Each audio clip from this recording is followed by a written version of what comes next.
I think someone who's just going into university, I would definitely say, right, I'm going to take just starting out as not necessarily going into university, actually. I would say consider that you don't necessarily need to, university is not the only option when it comes to engineering. There are apprenticeships. And I think definitely make the decision based on you as a person. I think people work in different ways. So I'd say don't forget that there's not just one route to becoming an engineer. I think that's the first piece of advice I'd give to them.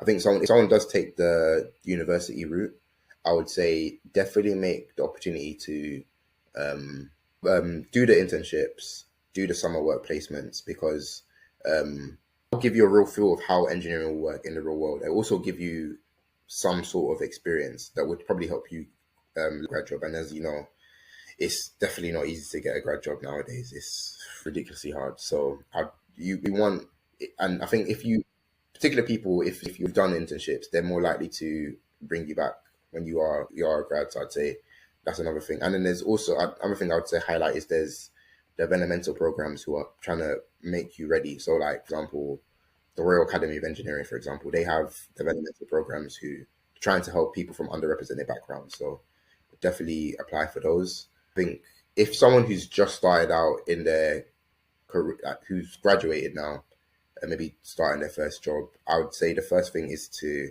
definitely, I think, at least, especially if it's a consultancy, I work in engineering consultancy. I think I'd argue that who you know probably the most important thing starting out. I'd say maybe 50% is who you know, maybe your reputation, and then like actually performance at the very start. I think, yeah, try and network with as many people as possible.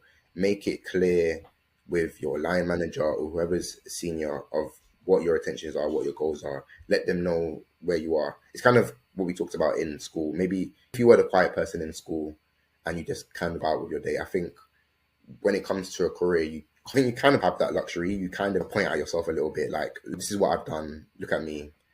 For people to actually see you, give you the recognition you deserve, and I think that would help you progress in your career. Because once people know this is what you've done and you have that reputation, I think it can help you progress further.